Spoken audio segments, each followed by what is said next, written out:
You have the charisma of a damp rag and the appearance of a low-grade bank clerk.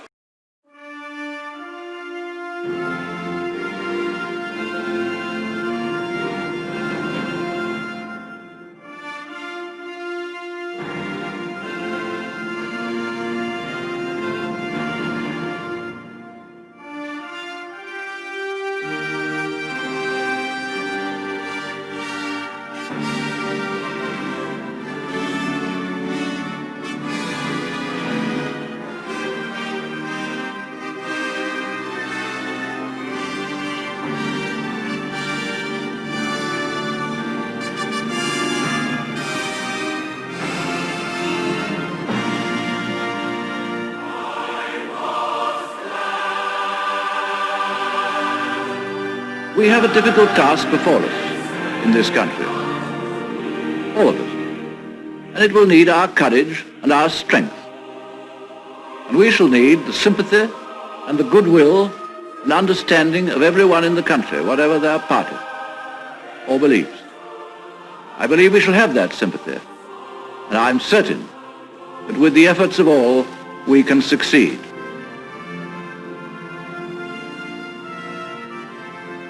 The long-term question is about our identity. It's not about our economic success or failure.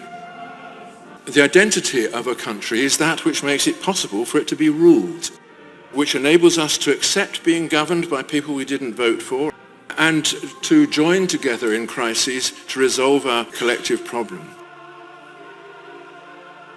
We act collectively. We can only do this because we trust each other. Trust and belonging is what it's all about. In our history, trust has been vested in the nation state, and its sovereignty, and the territory over which it has exercised that sovereignty. Territory for us is not an arbitrary thing, nor are the borders that secure it. It is what defines what we are. No human system is perfect.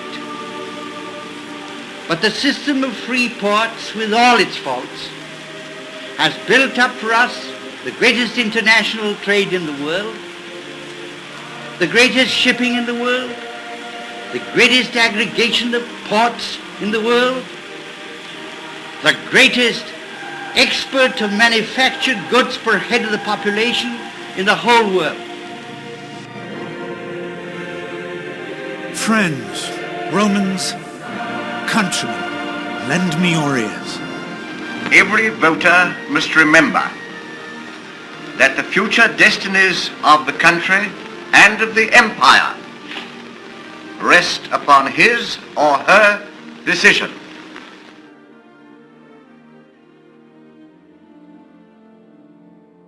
And in that territory, various institutions have grown, and a language has come into existence. And those institutions are valued by us. They are precious to us because they encapsulate our freedom. The sense that we share something which brings us together. So we have something that keeps us together, and I want to retain that thing. We survived the last war because of our loyalty to the nation state. It's all we've got. It's the thing that enables us to belong together as a collective, as a we. That's why I would say we should leave.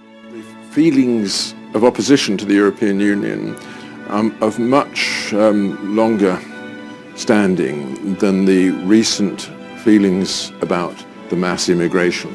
And they have been about democratic accountability. The thought being that more than half, I think in nearly 2/3 of the laws rubber-stamped by our Parliament originate in Brussels, in the minds of bureaucrats who have no knowledge of or interest in the peculiar social conditions of Britain, which are very peculiar because we haven't been interfered with in this way before.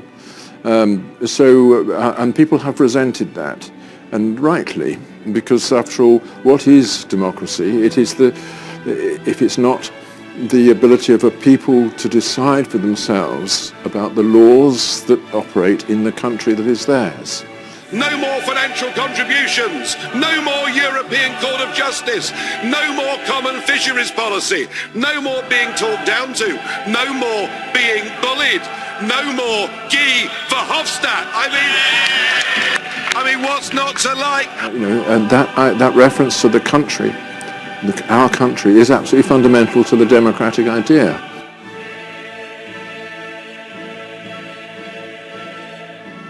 But the most significant point is this. What happens at 11 p.m. this Friday, the 31st of January, 2020, marks the point of no return.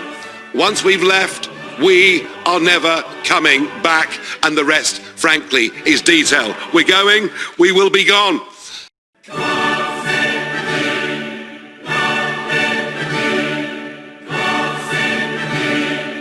The West German economics minister has said that British businessmen who wear bowlers tend to be rather too traditional in their business methods. Would you agree? I think they got a damned impertinence to make any suggestions that we're not as efficient as they are, I suppose. But I think a bowler hat and an umbrella, for the practical purposes, do give you just something else for a little sort of standing. Do you think that if we do go to the common market, we would have to drop our bowler hat image? Do you think that these remarks by Herr Schiller is going to hurt your sales? No, I don't, for 1 minute. And knowing my own fellow countrymen, as I say, or perhaps I say the inhabitants of these British Isles, a remark like that from somebody on the continent is inclined to make us turn around and say, well, to hell with him, we'll wear more bowler hats.